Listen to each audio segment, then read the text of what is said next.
Dear students, computer పరిభాషలో FIFO, first in first out అని ఒకటి ఉంటుంది.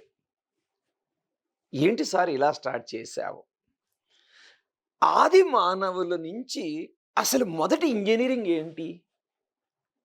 ఎవరైనా ఒక చిన్న నిర్మాణం, అది గుడిసె కానీ తాటాకుతో తయారైంది కానీ, మొదటిగా వచ్చినది సివిల్ ఇంజనీరింగ్.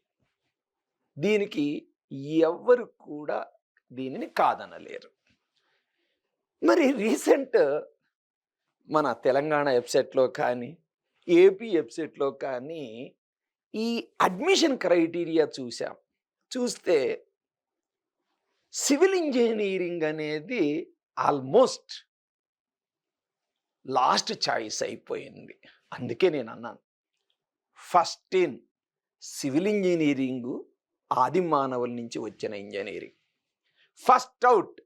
సో ఈ కౌన్సిలింగ్ సరళి చూస్తే ఇది ఆల్మోస్ట్ ఎవరికీ పనికి రాని పరిస్థితిలో ఉంది. అయితే దీనికి కారణాలు కొన్ని నా మనసులో ఉన్న అభిప్రాయాలు నిజంగా చెప్తా. వాస్తవానికి సివిల్ ఇంజనీర్స్కి 3 రకాల అవకాశాలు ఉంటాయి. First, government jobs. అది స్టేట్ గవర్నమెంట్ కానివ్వండి, సెంట్రల్ గవర్నమెంట్ కానివ్వండి, పబ్లిక్ సెక్టార్స్ కానివ్వండి. రెండవది ప్రైవేట్ సెక్టార్. పెద్ద పెద్ద ప్రైవేటు కంపెనీలు ఉన్నాయి. ఎల్ఎన్టీ తీసుకోండి, మీరు షాపూర్జీ పల్లంజీ తీసుకోండి, తెలంగాణ ఆంధ్రాలో కానీ మెగా తీసుకుని ఎన్నో ప్రైవేటు కంపెనీలు ఉన్నాయి. సో మూడవది సొంతగా స్టార్టప్స్ కంపెనీలు పెట్టడం, లేదా ఒక రియల్ ఎస్టేట్ సంస్థని పెట్టడం, నిర్మాణ రంగానికి సంబంధించి కానీ, ప్రణాళిక విధానానికి సంబంధించి కానీ. సో 3 రకాలు. ఫస్ట్, ప్రభుత్వ ఉద్యోగాలు తీసుకుంటే నిజానికి బాధ అనిపిస్తుంది. ఏమైంది సార్ అంటే, ఎనీ డెవలపింగ్ కంట్రీ, డెవలపింగ్ ఎకానమీలో వాస్తవానికి ప్రభుత్వానికి 2 బాధ్యతలు ఉంటాయి: వెల్ఫేర్ అండ్ డెవలప్మెంట్. సంక్షేమము, అభివృద్ధి. ఈ రెండు కళ్ళ లాంటివి. ఏ దేశమైనా పైకి రావాలి అంటే మ్యాన్ పవర్ని డెవలప్ చేసుకోవాలి, అట్ ద సేమ్ టైం అభివృద్ధిని కూడా తీసుకుపోవాలి. అయితే ప్రతి ఒక్క ప్రభుత్వం కానీ, రాజకీయ పార్టీకి కానీ ఈ 2 స్లోగన్స్ ఉంటాయి. కానీ వాస్తవానికి చూస్తే అభివృద్ధి దాదాపు కుంటుపడిపోయింది. డెవలప్మెంట్ యాక్టివిటీస్ మీద ఫోకస్ చాలా వరకు తగ్గింది. దీనికి కారణం నిజం చెప్పాలి అంటే, అది ఓటు బ్యాంక్ పాలిటిక్స్ అంటామా, డబ్బు లేకంటామా చెప్పలేము. సో సంక్షేమం, అభివృద్ధి 2 కళ్ళుగా ఉండాల్సినది అభివృద్ధి, డెవలప్మెంట్ అనేది వెనుకబడ్డం వల్ల నిర్మాణ రంగం కుదేలయ్యింది. సో ఈ నిర్మాణ రంగం కుదేలడవడం వల్ల ఉద్యోగ అవకాశాలు దాదాపుగా తగ్గిపోయినాయి. గత 10 సంవత్సరాలలో మన తెలంగాణ రాష్ట్రం తీసుకుందాం, మన ఆంధ్రప్రదేశ్ తీసుకుందాం, సివిల్ ఇంజనీర్స్కి, గ్రాడ్యుయేట్స్కి అసిస్టెంట్ ఎగ్జిక్యూటివ్ ఇంజనీర్ పోస్టులు తీసుకోండి, లేదా డిప్లొమా లెవెల్ అసిస్టెంట్ ఇంజనీర్ పోస్టులు తీసుకోండి. ఎన్ని నోటిఫికేషన్స్ వచ్చాయి, ఎన్ని రిక్రూట్మెంట్స్ జరిగినాయి, నంబర్స్ చూస్తే చాలా బాధ అనిపిస్తుంది. మరి అవసరం లేదా? ఎందుకు అవసరం లేదు? సమాధానం లేదు. మరొక దెబ్బ ఎక్కడ తగిలింది అంటే, ఈ ఉద్యోగాలకి, ప్రభుత్వ ఉద్యోగాలకి ఒకప్పుడు 58 సంవత్సరాల రిటైర్మెంట్ ఏజ్ ఉండేది. అసలు ఉద్యోగస్తులు కోరారా లేదా అనేది కూడా సంబంధం లేదు. ఒక రాష్ట్రం 61 ఏళ్ళు చేసింది, ఇంకో రాష్ట్రం 62 సంవత్సరాలు చేసింది విరమణ వయస్సు. మీరెవరైనా ఉద్యోగస్తులను అడిగితే, "మేము అడగలేదు సార్, మా నెత్తిన పడేశారు" అంటారు. ఎందుకు అంటే, రిటైర్మెంట్ బెనిఫిట్స్ ఇవ్వడం ఇబ్బందవుతుందా? ఆ ఇబ్బంది వల్ల రిటైర్మెంట్ ఏజ్ పెంచేస్తే పోయిల్లా? అది ఒక కోణం అనుకుంటే, ఈ వయోపరిమితి పెంచడం వల్ల నలిగిపోయింది నిరుద్యోగ యువత. వాళ్ళకి అవకాశాలు తగ్గిపోయినాయి. దాదాపు 4 సంవత్సరాలు ఒక సైడు అభివృద్ధి కుంటుబడడం, రెండవది రిటైర్మెంట్ ఏజ్ పెంచడం. దీనివల్ల ప్రభుత్వ ఉద్యోగాలు కానీ ప్రైవేట్ ఉద్యోగాలు కూడా ఎఫెక్ట్ అయినాయి రకరకాల కారణాల వల్ల.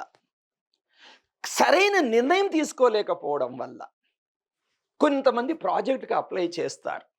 ఫర్ ఎగ్జాంపుల్, మీరు ఒక ఇల్లు కట్టుకోవాలనుకున్నారు అనుకుందాం. నువ్వు ఒక ఎక్స్పెరిమెంట్ చేయమ్మా. నువ్వు ఒక బిల్డింగ్ ప్లాన్ సబ్మిట్ చేయి. ఎన్ని నెలలు నువ్వు తిరగాల్సి వస్తుందో నీ అప్రూవల్ కోసం నువ్వు అనుభవిస్తే నీకు తెలుస్తాడు. ఒక సైడు 10 రోజులు 15 రోజులు అప్రూవల్స్ అంటారు. నెలల తరబడి టెక్నాలజీ వచ్చింది. సో ఈ విధంగా అనుమతులకు ఆలస్యం కావడం వల్ల ప్రైవేటు రంగంలో కూడా నిర్మాణ రంగం స్లో అయిపోయింది. సో నిర్మాణ రంగంలో పనిచేసేది ఎవరు? మళ్ళీ ఇంజనీర్లు. సో నిర్మాణ రంగం స్లో అయిపోయింది. ఆటోమేటిక్గా ఉద్యోగ కల్పన కూడా స్లో అయింది. మరి స్వతహాగా చెయ్యొచ్చా? చెయ్యొచ్చు. దానికి ఇప్పటికి కూడా అవకాశాలు ఉన్నాయి. అయితే కొంత ఓపిక, స్కిల్ డెవలప్మెంట్ ఉంటే నువ్వు చెయ్యొచ్చు. అయితే ఈ మధ్య కాలంలో వస్తున్న మార్పులు, ఈ మధ్యకాలం మనం కేంద్రానికి సంబంధించి గౌరవ మంత్రి నితిన్ గడ్కరీ గారు ఒక మాట అన్నారు. ఎక్కడన్నా ఒక కన్స్ట్రక్షన్, ఒక జాతీయ రహదారి కానీ ఒక బ్రిడ్జ్ కానీ లేట్ అయితే మీరు మాకు కంప్లైంట్ ఇవ్వండి, లేదా ఒక లీగల్ కేసు ఫైల్ చేయండి అన్నారు. అంటే ప్రభుత్వాలు కూడా రియలైజ్ అవుతున్నాయి. అది కేంద్ర ప్రభుత్వం కానీ రాష్ట్ర ప్రభుత్వం కానీ గత విధానాల నుంచి ఇప్పుడిప్పుడే బయటపడి సరైన నిర్ణయాలు తీసుకుంటున్నాయి. మన తెలంగాణ రాష్ట్రంలో కూడా 4th సిటీ అంటున్నాం, 4వ మహానగరం. అది కూడా ఆచరణ రూపంలో వస్తుంది. సో ఈ నిర్ణయాలు సరైన టైంకి తీసుకొని అభివృద్ధి గురించి ఆలోచనే కాదు, ఆచరణ పెట్టడానికి ప్రభుత్వాలు ప్రస్తుతం పెద్దపీట వేస్తున్నాయి. కాబట్టి సివిల్ ఇంజనీర్స్కి ప్రభుత్వ రంగంలో కానీ ప్రైవేటు రంగంలో కానీ అవకాశాలు మెండుగా ఉంటాయి అని నేనైతే అనుకుంటున్నాను. ఎనివే, ఏ ఇంజనీరింగ్లో 100% జాబ్స్ లేవు. అది ఏ బ్రాంచ్ అయినా తీసుకో. సో అదే కోవలో నేను మాట్లాడతాను. సో సివిల్ ఇంజనీరింగ్కి వచ్చిన సమస్య నేను మీకు బ్రీఫ్గా చెప్పాను. This only my opinion, subject to correction. I may be wrong. మనసులో చెప్పింది చెప్పాను. సో ఎనివే, నాకు సివిల్ ఇంజనీరింగ్ అంటే ఇంట్రెస్ట్ సార్, నాకు ప్యాషన్ సార్. అసలు దీని మూలాలు నేను తెలుసుకోవాలి అనుకుంటే అసలు సివిల్ ఇంజనీరింగ్లో సిలబస్ ఏముంటుంది, ఏమి స్కిల్స్ నేర్చుకోవాలి, అడిషనల్ స్కిల్స్ ఏమి నేర్చుకోవాలి, ఫ్యూచర్ ట్రెండింగ్ ఎలా ఉంటుంది, అసలు ఏ కాలేజీలో సివిల్ ఇంజనీర్స్కి ఎటువంటి ఉద్యోగాలు దొరికినాయి, right? So what is civil engineering నేను చెప్పక్కర్లే. Almost I can say that the oldest branch of engineering, a professional course. అది పబ్లిక్ వర్క్స్, రోడ్స్ తీసుకోండి, బ్రిడ్జెస్ తీసుకోండి, tunnels, canals, dams, airports, whatever it may be. Structural analysis, structural components, railways, pipeline, ఒక దేశ నిర్మాణానికి కావలసినదే, పునర్నిర్మాణానికి కావలసినదే civil engineering. So ఈ సివిల్ ఇంజనీరింగ్లో 4 years బీటెక్లో నీవు చదవపోయే ఇంపార్టెంట్ సబ్జెక్ట్స్ చాలా ఉంటాయి. కొన్ని ఇంపార్టెంట్ సబ్జెక్ట్స్, ఇంజనీరింగ్ మెకానిక్స్ అని ఉంటుంది, strength of materials, structural analysis, design of structures, 4 subjects చెప్పాను, చూసారా? సపోజ్ నువ్వు ఒక బిల్డింగ్ నిర్మించాలనుకున్నావు. అది రెసిడెన్షియల్ బిల్డింగా? కమర్షియల్ బిల్డింగా? కదా! దాని మీద ఎటువంటి లోడ్స్ వస్తాయి? ఫోర్సెస్ వస్తాయి. లోడుని ఫోర్స్ అంట. ఫోర్స్ గురించి నీకు వివరించే సబ్జెక్టే engineering mechanics. Strength of materials. ఒక ఫోర్స్ వచ్చినప్పుడు ఒక మెటీరియల్లో కొన్ని మార్పులు వస్తాయి. వాటిని స్ట్రెస్ అంటాము, స్ట్రెయిన్ అంటాము. ఈ స్ట్రెస్ అండ్ స్ట్రెయిన్ యొక్క అనాలిసిస్ అనేదే సంక్షిప్తంగా చెప్పాలి అంటే strength of materials. Structural analysis దానికి యాడ్ ఆన్. ఒక స్ట్రక్చర్ డిజైన్ చేయాలి అంటే కొన్ని పారామీటర్స్ ఉంటాయి. ఏంటి ఆ పారామీటర్స్ అనేది structure analysis. Design of structures. ఫైనల్గా నీకు ఫోర్సులు వచ్చాయి, మొమెంట్స్ వచ్చాయి. నీవు ఆర్సీసీ స్ట్రక్చర్ వాడతావా? రియన్ఫోర్స్డ్ సిమెంట్ కాంక్రీట్ స్ట్రక్చర్ వాడతావా? ప్రిస్ట్రెస్డ్ కాంక్రీట్, ఇవాళ రేపు ఎక్కడ చూసినా పీటీ స్లాబ్స్ అంటుంటారు. స్టీల్ స్ట్రక్చర్స్ వాడతావా? వాడితే వాటి డైమెన్షన్స్ ఏంటి, మెజర్మెంట్స్ ఏంటి, వాటి గురించి చెప్పేది డిజైన్ ఆఫ్ స్ట్రక్చర్స్. ఈ ఫస్ట్ 4 అనేది నువ్వు ఒక స్ట్రక్చరల్ ఇంజనీర్ లేదా ఒక స్ట్రక్చరల్ కన్సల్టెంట్ కావాలి అంటే ఈ 4 ఎంతో ఇంపార్టెంట్. అయితే సర్వేయింగ్ అని ఉంటారు. సపోజ్ ఇవన్నీ అయిపోయినాయి అమ్మ, నీకు ఒక 10 ఎకరాల భూమి ఇచ్చారు. ఆ 10 ఎకరాల భూమిలో రోడ్లు నిర్మించాలా, సైడ్ డ్రైన్స్ నిర్మించాలా, వాటి లెవెల్స్ తీసుకోవాలి. ఎక్కడ లెవెల్, ఎక్కడ మట్టి నింపాలి, ఎక్కడ తవ్వాలి, అంటే ఇదంతా కూడా సర్వేయింగ్. సో అదేవిధంగా ఫ్లూయిడ్ మెకానిక్స్ అండ్ మెషినరీ అంటే టర్బైన్స్ గురించి, పంప్స్ గురించి. Geotechnical engineering. మనం ఒక బిల్డింగో ఒక బ్రిడ్జో కట్టాలి అనుకుంటాం. ఎక్కడ కడతాం? గాల్లో కట్టలేం కదా, భూమి మీద కడతాం. భూమి అంటే మట్టి లేదా రాయి ఉంటుంది. ఈ మట్టి లేదా ఈ రాయి ఎంత ఫోర్స్ని తీసుకోగలుగుతుంది, ఎంత ప్రెషర్ని తీసుకోగలుగుతుంది అనే చెప్పే సబ్జెక్టే geotechnical engineering. Building materials and construction. నేను ఇందాక చెప్పాను ఫస్ట్ 4 ఇవన్నీ అనాలిసిస్ పార్ట్, డిజైన్ పార్ట్. మరి ఫైనల్గా మెటీరియల్స్ వాడాలి కదా. ఎటువంటి మెటీరియల్స్ వాడాలి, ఎటువంటి స్టీల్ వాడాలి, ఏ కాంక్రీట్ వాడాలి, ఎటువంటి కంకర వాడాలి, ఎటువంటి ఇసుక వాడాలి, ఎటువంటి వాటర్ వాడాలి, వీటన్నిటి గురించి building materials and construction practice. Concrete technology కొంచెం చింత, కాంక్రీట్ గురించి అంతే. Transportation engineering. రోడ్లు డిజైన్ చేస్తాం, ఒక ఊరి నుంచి మరో ఊరికి డిజైన్ చేస్తాం. సింగిల్ లేన్ రోడ్డా, డబల్ లేనా, 4 లేనా, మల్టీ లేనా, ఎక్కడ ఓవర్ బ్రిడ్జ్ కట్టాలి, ఎక్కడ అండర్ బ్రిడ్జ్ కట్టాలి, వాటి డైమెన్షన్స్, వాటి థిక్నెస్ అప్రాక్సిమేట్ చెప్పాలంటే అది ట్రాన్స్పోర్టేషన్ ఇంజనీరింగ్. ఎన్విరాన్మెంటల్ ఇంజనీరింగ్, దీని గురించి ఎంత చెప్పినా తక్కువే. Hydrology and irrigation. మన హైదరాబాద్ మహానగరానికి వాటర్ వస్తుంది. కొన్ని కెనాల్స్ కృష్ణా నుంచి వస్తుంది, గోదావరి నుంచి వస్తుంది, అనేక డ్యాముల ద్వారా వస్తుంది. So hydrology and irrigation. Hydrology అంటే వాటర్ రిసోర్సెస్ గురించి, ఇరిగేషన్ అంటే dams etcetera. Estimation and costing. ఒక నిర్మాణం చెయ్యాలి అంటే ఎంత ఖర్చు అవుతుంది, మెటీరియల్స్ వాల్యూమ్ ఎంత, వాటి రేట్ ఎంత, పర్ యూనిట్ రేట్ ఎంత, ఓవరాల్ స్ట్రక్చర్ కాస్ట్ ఎంత వస్తుంది, మెటీరియల్ కాస్ట్ ఎంత వస్తుంది, లేబర్ కాస్ట్ ఎంత వస్తుంది, ఎక్విప్మెంట్ కాస్ట్ ఎంత వస్తుంది. సో ఎస్టిమేషన్ అండ్ కాస్ట్ ఇవి ఒక ప్రధానమైన సబ్జెక్టులు. వీటితో పాటు మరికొన్ని ఎన్నో సబ్జెక్ట్స్ ఉన్నాయి. But these are the main subject to become an engineer. అయితే ఇవన్నీ కూడా కాదు. సపోజ్ వీటిలో ఒక 4 పక్కా ఉన్నా కూడా సరిపోతుంది. ఫస్ట్ 4 ఒక టైప్ ఆఫ్ ఇంజనీర్, జియోటెక్నికల్ ఒక టైప్ ఆఫ్ ఇంజనీర్, ఎస్టిమేషన్ ఒక type of engineer, right. So elective subjects ఉంటాయి. ఈ చెప్పినవి కాకుండా మరికొన్ని ఉంటాయి. Advanced structural design. బీటెక్ లెవెల్లో ఎర్త్క్వేక్ అనాలిసిస్ ఉండదు, సాధారణంగా ఉండదు. ఎలెక్టివ్ తీసుకోవాలి. ఫర్ ఎగ్జాంపుల్ ఇండియాలో కొన్ని రాష్ట్రాల్లో భూకంపాల అవకాశం ఎక్కువ ఉంటుంది. అవి జోన్ 2, జోన్ 3, జోన్ 4, జోన్ 5. ఎటువంటి ప్రాంతం అది? అక్కడ డిజైన్ చేసే బిల్డింగ్లు ఎర్త్క్వేక్ ఫోర్స్ని తట్టుకోవడానికి ఎలా నిర్మించాలి, ఇది ఎలెక్టివ్ అంటే కంపల్సరీగా ఉండదంటున్నా. అలానే water resources management, urban planning and development, coastal engineering, traffic engineering and planning, Jio informatics. I think ఇది జేఎన్‌టూ హైదరాబాద్లో ఒక బీటెక్ కోర్సుగా ఉంది. కన్స్ట్రక్షన్ మేనేజ్మెంట్ ఇది కొంతవరకు చదువుతాం, అడ్వాన్స్ లెవెల్లో చదవము. సస్టైనబుల్ ఇంజనీరింగ్, డిజాస్టర్ మేనేజ్మెంట్ ఇవన్నీ ఎలెక్టివ్స్గా ఉంటాయి. నీకు నచ్చిన ఏరియాని నువ్వు బీటెక్లో తీసుకోవచ్చు. What are the career prospects? నేను ఇంపార్టెంట్ సబ్జెక్టులు చెప్పాను చూసావా, ఆ సబ్జెక్ట్లని డీల్ చేసే స్పెసిఫిక్ బ్రాంచెస్లో ఉండే ఇంజనీరింగ్ పోస్ట్ని ఇక్కడ నేను డిఫైన్ చేస్తాను. సో ఇందాక చెప్పాను స్ట్రక్చరల్ ఇంజనీర్ అన్నాను, ఫస్ట్ 4 కేటగిరీస్. అలానే geotechnical engineer, transportation engineer, environmental engineer, water resource engineer, construction engineer, town planner, site engineer, consulting, etcetera etcetera.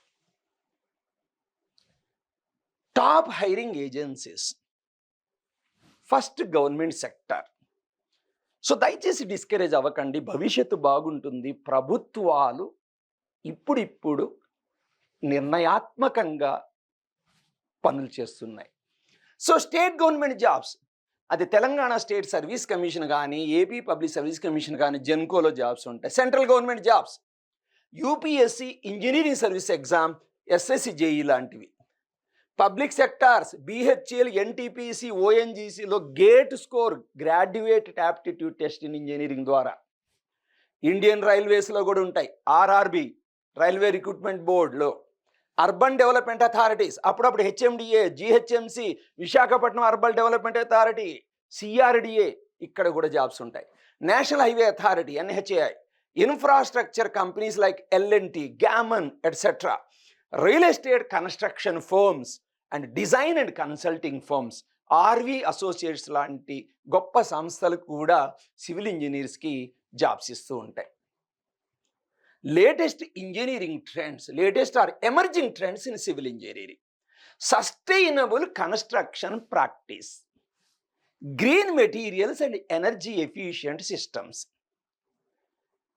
Net zero building. అంటే ఒక బిల్డింగ్లో కొంత ఎనర్జీ కన్జంప్షన్ ఉంటుంది, ఒక ఎలక్ట్రిసిటీ పవర్ కన్జంప్షన్ ఉంటుంది. దాన్ని నువ్వు సోలార్ ద్వారా, రూఫ్ టాప్ సోలార్ ద్వారా నువ్వు జనరేట్ చేసుకోవచ్చు. ఇది కేవలం ఒకటే ఎగ్జాంపుల్ చెప్తాను. దీన్ని నెట్ జీరో ఎనర్జీ అంటారు. సో సస్టైనబుల్ ఎనర్జీ అంటే పర్యావరణ హితము, పర్యావరణాన్ని దెబ్బతీయకుండా ఎటువంటి మెటీరియల్స్ వాడతావు, ఎటువంటి క్యాంపస్ వాడచ్చు. కొన్ని బిల్డింగ్లు వాడితే, కొన్ని బిల్డింగ్ కన్స్ట్రక్షన్ ఫాలో అయితే అసలు ఏసీ అవసరం లేదంటారు. సో అవన్నీ sustainable construction practices. Modular and pre fabricated construction. హైదరాబాద్లో ప్రస్తుతం లేదు కానీ బాంబే ఉంది.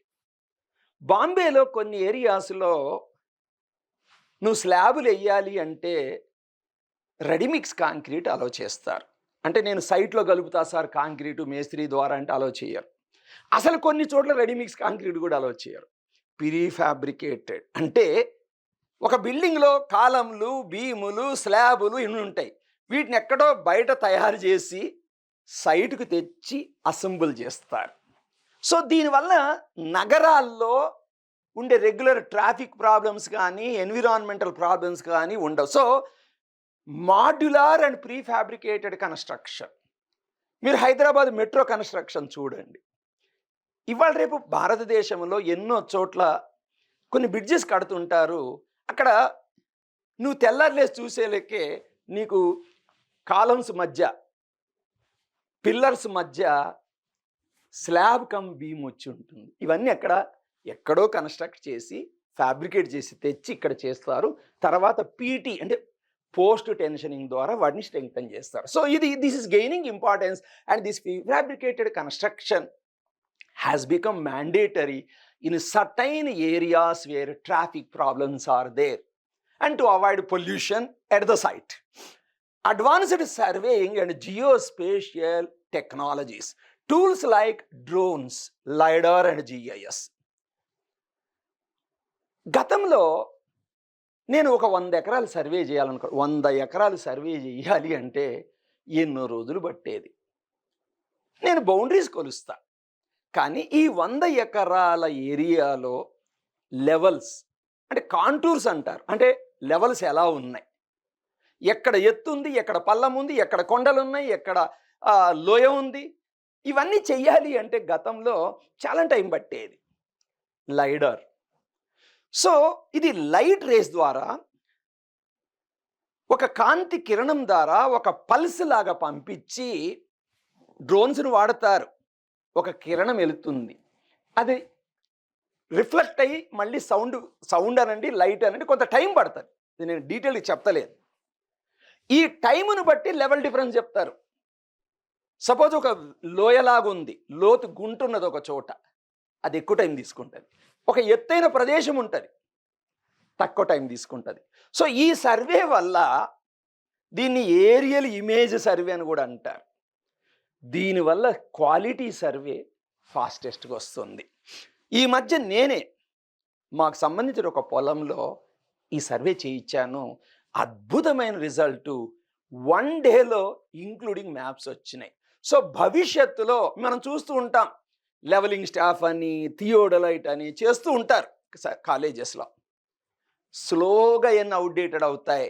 So GIS, drones and lidar survey అనేది వస్తుంది. ఇప్పుడు నాకు తెలిసి ఆంధ్రప్రదేశ్లో ఎంటైర్ స్టేట్ని సర్వే చేయడం కోసం కొన్ని టీములకి, కొన్ని కంపెనీలకి పనిచ్చారు అని నేను విన్నాను.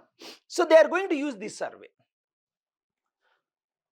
Construction monitoring, digital tools, drones, cameras, sensors for remote monitoring, ఇది ఆల్రెడీ డిస్కస్ చేశాను.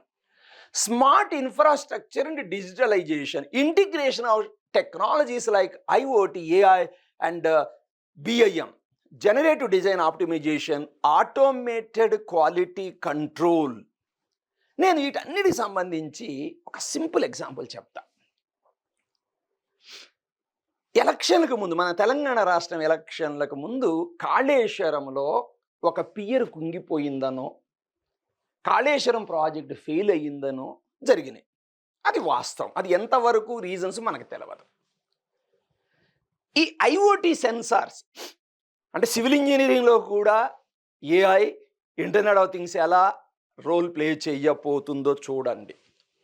అనుకుందాం ఈ టెక్నాలజీ కనుక కాళేశ్వరం లాంటి ఇంపార్టెంట్ ప్రాజెక్ట్స్లో వాడితే, దీన్ని కొంతమంది, నేను ఇక్కడ నెక్స్ట్ చెప్తాను చూడండి, digital twins and virtual construction planning అన్నాను. ఇక్కడ ఏంటి అంటే, ఈ డిజిటల్ ట్విన్ అంటే ఫర్ ఎగ్జాంపుల్ ఒక ఇంపార్టెంట్ దాదాపు 90,000 కోట్ల ప్రాజెక్ట్ కదా, అది 1,00,000 కోట్లు అనుకుందాం. అక్కడ ఒక డ్యామ్ కడుతున్నారు. డ్యామ్ కుంగిపోతుందా? కుంగేది ఏదైనా ఒక స్ట్రక్చరల్ ఫెయిల్యూర్, దాని స్ట్రక్చరల్ హెల్త్ మానిటరింగ్ అని అంటారు. ఇప్పుడు ఒక ఏజ్ దాటాక ప్రతి సంవత్సరం ఒకసారి ఏదో ఒక హాస్పిటల్కి పోయి కంప్లీట్ బాడీ చెకప్ అంటారా లేదా? ఎందుకు? సడన్గా ఏమైనా రోగం వస్తే సస్తామని. సో అట్లనే ఒక స్ట్రక్చర్కి కూడా హెల్త్ మానిటరింగ్ అని ఉంటుంది. మరి ఆ బ్రిడ్జో బిల్డింగో పిచ్చి ముఖానికి మాటలు రావు కదా. సో అక్కడ సెన్సార్స్ వాడతారు, అంటే IoT, internet of things help తీసుకుంటారు. సో ఈ డిజిటల్ ట్విన్ అంటే, సపోజ్ ఒక బ్రిడ్జ్ ఉంది అనుకుందాం. ఆ బ్రిడ్జ్ సైట్లో ఉంటుంది, కానీ ఎక్కడో కార్పొరేట్ ఆఫీసులో దాని మోడల్ ఉంటుంది, డిజిటల్ మోడల్. అదిగో డిజిటల్ ట్విన్స్ అన్నారు. అంటే కవల పిల్లల్లాగా ఒరిజినల్ స్ట్రక్చర్కి ఒక మోడల్ ఉంటుంది, దాన్ని వర్చువల్ స్ట్రక్చర్ అంటారు. అవి ఎలా ఉంటాయంటే సెన్సార్స్. సపోజ్ అక్కడ డ్యాముకు సంబంధించి భూమిలో ఒక ప్రాబ్లం వచ్చింది, ఒక పియర్, ఒక అబట్మెంట్ కుంగిపోతూ ఉంది. ఒక్క రోజులో జరగదు ఇది, కొన్ని నెలల తరబడి జరుగుతుంది. ఒక స్టేజ్ తర్వాత అది పడిపోతుంది. ఆ స్ట్రక్చర్లో వచ్చే చిన్న మార్పు మన ఆఫీసులో ఉన్న వర్చువల్ మోడల్లో రిఫ్లెక్ట్ అవుతుంది. They are connected. అప్పుడు చిన్నప్పుడు ఏదో సినిమా చూశాను, హలో బ్రదర్ అని. కమల పిల్లల్లో ఐ థింక్ నాగార్జున అనుకుంటా, డబల్ రోల్. వాడు ఎక్కడికో ఒక సమస్య ఒకటికి వస్తే రెండో వాడికి తగులుతాయి. సో వర్చువల్ ట్విన్స్ లాగా, అది ఎంతో నిజమో తెలియదు. సో మెయిన్ స్ట్రక్చర్లో వచ్చే మార్పులు, స్ట్రక్చరల్ ప్రాబ్లమ్స్ని సెన్సార్స్ ద్వారా ఈ డిజిటల్ మోడల్ గ్రహిస్తుంది. దానివల్ల అడ్వాంటేజ్ చెప్పండి. Prevention is better than cure. కొంతమంది దీన్ని ఇక్కడ అన్నీ ఉన్నాయి, ప్రెడిక్టివ్ మెయింటెనెన్స్ అంటారు. ప్రెడిక్టివ్ మెయింటెనెన్స్ అంటే భవిష్యత్తులో రాబోయే ప్రాబ్లమ్స్ని ముందుగానే ఏ రోజుకి ఆ రోజు పసిగట్టడం. సాధారణంగా ఏం చేస్తాం, మనం సంవత్సరానికి ఒకసారి మెడికల్ చెకప్ చేసుకుంటాం. ఇక్కడ స్ట్రక్చర్ కూడా అలానే చేసేవాళ్ళు ఇన్నాళ్ళు. కానీ ఈ మధ్యలో ఏమైనా జరిగితే డే టు డే ఆ స్ట్రక్చరల్ బిహేవియర్లు ఎలా మార్పు వస్తుంది. Digital twins. సో ఇక్కడ ఐఓటి, ఏఐ. అందుకే చెప్తున్నాను, భవిష్యత్తులో సివిల్ లేదు, మెకానికల్ లేదు, ఎలక్ట్రికల్ లేదు, ఎవడైనా కొంత కంప్యూటర్ నాలెడ్జ్ ఉండాలి. ఆర్టిఫిషియల్ ఇంటెలిజెన్స్లో కొంత ప్రవేశం ఉండాలి. మన ACE engineering college civil students ఈ ఐఓటి ఒక సబ్జెక్ట్ చెప్తారు, introduction to IoT or fundamentals of IoT అని. భవిష్యత్తులో ఈ డిజిటల్ ట్విన్స్, లైడార్ సర్వే లాంటివి కూడా మనది ఆటానమస్ కాలేజ్ కాబట్టి కొత్త పుంతలు తొక్కడానికి అవకాశం ఉంది మన కాలేజీకి. సో ఇలాంటి టెక్నిక్స్ వల్ల భవిష్యత్తులో ఏదో ప్రమాదం జరగబోయేదాన్ని ఈరోజే గ్రహించి మనము దానికి సరైన ఏమంటారు రెమిడియల్ మెజర్ తీసుకోవచ్చు కదా. సో ఇట్లా లేటెస్ట్ టెక్నాలజీస్ ద్వారా సివిల్ ఇంజనీరింగ్లో స్ట్రక్చరల్ భవిష్యత్తు పెంచబోతున్నాం. సో ఇంకా generative design, optimisation, automatic control. ఇక్కడ ఇంకొకటి రోబోటిక్స్ అని కూడా ఒకటి ఉంటుంది. Robots for repetitive tasks. నేను చిన్న ఎగ్జాంపుల్ చెప్తాను, నాకు పేరు గుర్తు వస్తలేదు. ఈ మధ్య మన తెలంగాణలో ఒక టన్నల్ కూలిపోయింది సడన్గా, పెద్ద లొల్లయింది. ఆ టన్నల్ కూలిపోయినప్పుడు కొంత చనిపోయారు. ఇప్పటికి కూడా కొన్ని శవాలు దొరకలే. అంటే ప్రమాదకరమైన ప్రదేశాలలో మనిషి చేసే పనిని రోబో చేస్తుంది. సో రోబోట్స్ అనేది అదేవిధంగా ఈ మధ్య మన హైదరాబాదులో సిగాచి అని ఒక పరిశ్రమ ఉంది. ఏదో బ్లాస్ట్ అయి కొంతమంది చనిపోయారు, దాదాపుగా 40+ చనిపోయారు. కొన్ని అత్యంత ప్రమాదకరమైన ఏరియాస్లో రోబోట్స్ను వాడచ్చు కదా. అలానే నిర్మాణ రంగంలో కానీ, సర్వే రంగంలో కానీ. సో రోబోట్స్ని వాడితే అక్యురేట్, పర్ఫెక్ట్ రిజల్ట్ వస్తుంది. మనిషా ఎవడు చూడలేదు కదా, 5 నిమిషాలు తొంగుంటాను సార్ అంటాడు. వాడు ఎవడు చెప్పడు, వర్కౌట్ ఇప్పుడు తక్కువ ఉంటుంది. So wherever danger is there, robos, drones ఇలాంటివన్నీ కూడా. 3D printing in construction. నాకు నిన్న ఇది తయారు చేయఒకటి అనిపించింది. భవిష్యత్తులో చంద్రమండలం మీద కానీ, మార్స్ మీద కానీ నేను ఒక ఇల్లు కట్టుకోవాలనుకుంటున్నా. మరి సిమెంటు, స్టీల్ అని ఎత్తుకపోరు కదా, కష్టం కదా. సో ఈ 3D ప్రింటింగ్ అనేది ఒక మెషిన్. ఇది మన ఏస్ ఇంజనీరింగ్ కాలేజీలో 3D ప్రింటింగ్ మెషిన్ ఉంది. యాజ్ ఆన్ డేట్ కొంచెం కాస్ట్లీ ఈ కన్స్ట్రక్షన్. కానీ భవిష్యత్తులో ఒకప్పుడు సోలార్ ఎనర్జీ చాలా కాస్ట్లీ ఉండేది. ఇప్పుడు ఆ సోలార్ సెల్స్ చీప్ అయినాయి. ఇప్పుడు సోలార్ ఎనర్జీ కూడా చీప్ అయిపోయింది. అదేవిధంగా 3D ప్రింటింగ్ ద్వారా కొన్ని కన్స్ట్రక్షన్స్ ప్రాక్టికల్గా మనిషి పోలేని ఏరియా కానీ, స్పీడ్ ఇంపార్టెంట్ అయిన చోట కానీ, క్వాలిటీగా పర్ఫెక్ట్ డిజైన్గా 3D ప్రింటింగ్. నా ఆశాభావం భవిష్యత్తులో చంద్రమండలం మీద కానీ, మార్స్ మీద కానీ 3D ప్రింటింగ్ ద్వారా చిన్న ఉండే ఈ ఇల్లు కడతారని I believe it. So 3D printing భవిష్యత్తులో ఈవెన్ మన తెలంగాణలో కూడా సంగారెడ్డి దగ్గర ఒక టెంపుల్ అనుకుంటాను 3D ప్రింటింగ్ తోటే కన్స్ట్రక్షన్ చేశారు. Okay, right. సో నేను బ్రీఫ్గా చెప్పాను ఎమర్జింగ్ ట్రెండ్స్ అంటే అవన్నీ మీరు చూసుకొని కావాలంటే. Higher education. సో బీటెక్ తర్వాత కొంతమంది స్పెషలైజేషన్ చేయాలనుకుంటారు. బీటెక్లో ఐఐటిలో చెయ్యాలనే ఒక ఆశ ఉంటుంది. కానీ అనుకోని పరిస్థితుల్లో నీకు ఐఐటిలో సీటు రాదు. మరి ఐఐటి కలగానే ఉండిపోవాలా? ఎంటెక్ ఐఐటీలో చేయొచ్చు కదా పోస్ట్ గ్రాడ్యుయేషన్, ఐఐఎంలో చేయొచ్చు. దానికి graduate aptitude test in engineer gate exam ద్వారా రాసి ప్రతిష్టాత్మక విద్యా సంస్థలైన ఐఐటీలు, ఐఐసి బెంగళూరులో ఎంటెక్ ఈ అన్నిట్లో ఎక్స్ట్రా స్పెషలైజేషన్ చేయొచ్చు. అదేవిధంగా కొంతమంది ఫారిన్లో ఎంఎస్ చేయాలనుకుంటారు. జిఆర్ఈ స్కోర్ ద్వారా మరికొన్ని ఏరియా పద్ధతుల్లో ఫారిన్లో కూడా చేయొచ్చు. ఇదంతా నీ interest. Professional certifications, professional engineer licence by institution of engineers India, project management professional PMP, LEED green associate green business certification, quantity surveying by NAC, Autodesk certified professional by ACP. ఈ certificates వల్ల చాలా ఉపయోగం ఉంటుంది. ఈ certificate అంటే ఏదో దొంగ certificate అని కాదు, కొంత నాలెడ్జ్ వస్తుంది. సింపుల్గా నేను ఈ మధ్య చెప్తాను. చాలా బ్యాంక్స్లో వాల్యుయేషన్ ఇంజనీర్స్ అని ఉంటారు. నువ్వు ఏదైనా బ్యాంకు లోన్ అప్లై చేస్తావు అనుకుందాం. బ్యాంకు వాళ్ళు ఏమంటారు? అయ్యా నీ ఎస్టిమేషన్ ఇయ్యయ్యా అంటారు, ఇస్తాం. కొంతమంది ఏమంటారు? నీకు లోన్ ఇస్తాను, నీకు సంబంధించిన వేరే ప్రాపర్టీ ఏమన్నా మార్టిగేజ్ చేస్తావా అని అడుగుతారు. ఉదాహరణకి కాలేజీలో శాలరీస్ పే చేయడం చాలా కష్టంగా ఉంది 2 సంవత్సరాల నుంచి. ఎందుకు? చెప్పేదేముంది, ఫీజు రీంబర్స్మెంట్ స్కీమ్ ద్వారా రావాల్సిన డబ్బులు రావట్లేదు, స్టూడెంట్లు కట్టలేని పరిస్థితుల వల్ల కాలేజీలు లోన్లకు పోతున్నాయి. సో నేను బ్యాంకు లోన్కి పోయాను. ఎందుకు? జీతాలు పే చేయాలి కదా. సో సూర్యులో కాంప్లెక్స్లో కొంత ఏరియా నేను మార్టిగేజ్ చేశాను. ఆ బ్యాంకు నుంచి ఒక ఇంజనీర్ వచ్చాడు, అతని వాల్యుయేషన్ ఇంజనీర్ అంటారు. నేనేమన్నాను? నా స్పేస్ యొక్క వాల్యూ 8 కోట్లు అయ్యా అన్నాను. వాళ్ళు ఏం చేశారు?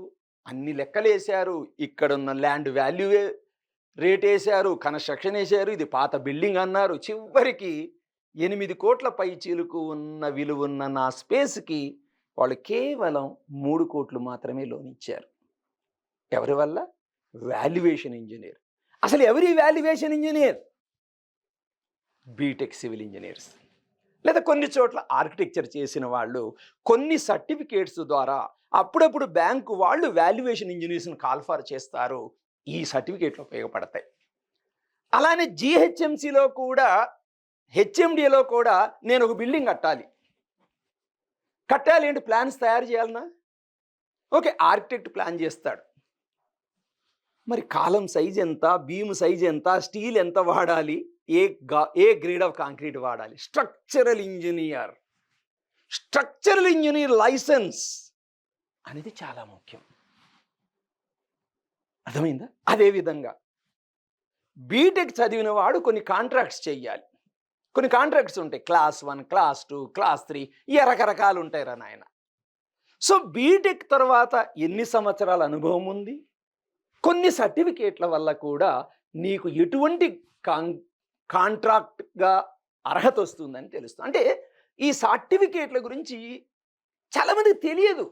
సో బీటెక్ చేస్తూ వీటి గురించి అవగాహన చేసుకోవడం, బీటెక్ అయ్యాక సర్టిఫికేట్లు సంపాదిస్తే ఒక ప్రైవేట్ కన్సల్టెంట్గా నువ్వు పనిచేయడానికి అవకాశం ఉంటుంది. సో ఇదే continuation. Building information modelling, BIM చాలా పాపులర్ అవుతుంది ఇప్పుడు. Certified professional in erosion and sediment control, enviro certification, అట్లానే అక్రెడిటెడ్ స్ట్రక్చరల్ ఇంజనీర్. ఇవన్నీ సర్టిఫికేట్స్ నీ ఇంట్రెస్ట్ని బట్టి చేసుకుంటే. అయితే నేను ఎక్కువగా నేషనల్ అకాడమీ ఆఫ్ కన్స్ట్రక్షన్ని రీజనబుల్ రేటుగా ఉంటుంది, వాటిలో బ్యాంక్ లోన్స్ ఉంటాయి, అందులో పీజీ డిప్లొమా చేయొచ్చు. అదేవిధంగా నిక్మార్ అని ఒకటి ఉంటుంది, నిక్మార్ ప్రతిష్టాత్మక విద్యా సంస్థ, అందులో కూడా కొన్ని కోర్సెస్ చేస్తే నీ జాబ్ ఆపర్చునిటీస్ పెరుగుతాయి. సో బీటెక్ తర్వాత నేను జనరల్గా నాక్లో కానీ నిక్మార్లో కానీ నీ ఆర్థిక పరిస్థితిని బట్టి డిప్లొమాలు చేయొచ్చు. సో సాఫ్ట్వేర్ స్కిల్స్, అదేంటి సార్ నేను కంప్యూటర్ సైన్స్ కాదనుకొని సివిల్కి వస్తే, నాయనా నువ్వు ఏ బ్రాంచ్ అయినా సాఫ్ట్వేర్ కంపల్సరీ. ఎందుకు? ఎఫిషియన్సీ పెంచడానికి. ఆటోక్యాడ్, రెవిట్, స్టాడ్ ప్రో, ఈ ట్యాబ్స్, ప్రైమావీరా ప్రాజెక్ట్ మేనేజ్మెంట్, ఇట్లా శాప్, యాన్సిస్ ఇలాంటి సాఫ్ట్వేర్లు, కనీసం వీటిలో 2-3 సాఫ్ట్వేర్లు, కనీసం ఆటోక్యాడ్, బిఐఎం, స్టాడ్ ప్రో, ఈ ట్యాబ్స్, రివెట్ ఇవన్నీ కూడా ఏదో ఒక 2-3 సాఫ్ట్వేర్స్ నేర్చుకుంటే నీకు ప్రైవేటు సంస్థలలో ఉద్యోగ అవకాశాలు పెరుగుతాయి. So what are the crucial practical skills? Problem solving and analytical thinking. అది ఏ బ్రాంచ్ అయినా కానీ. ఒక సమస్య వస్తుంది, you should become a part of a solution, not a part of a problem. ఆ ప్రాబ్లంని విడమర్చి సమస్యని విడగొట్టడానికి, సొల్యూషన్ తేవడానికి ఎటువంటి ఆలోచన కావాలి, ఇది చాలా ముఖ్యం. అన్ని బ్రాంచ్లు, ఒక సివిల్ అనే కాదు, ప్రాజెక్ట్ మేనేజ్మెంట్, కమ్యూనికేషన్ స్కిల్స్, ఎలా మాట్లాడాలి, ఎలా బిహేవ్ చేయాలి, 10 మందితో పని ఎలా చేసుకోవాలి, సో ఇవన్నీ కూడా క్రూషియల్ ప్రాక్టికల్ స్కిల్స్ చూసుకోండి. సో ఏఎస్ కాలేజీలో, ఏఎస్ ఇంజనీరింగ్ కాలేజీలో 2021-25 రీసెంట్ పాస్డ్ అవుట్ స్టూడెంట్స్కి కొన్ని ప్లేస్మెంట్స్ వచ్చాయి. ఆ ప్లేస్మెంట్స్ని మీరు వ్యక్తిగతంగా పరిశీలన చేసుకోండి, నన్ను నమ్మద్దు. So these are the placements for recent passed out civil engineering students from ACE Engineering College.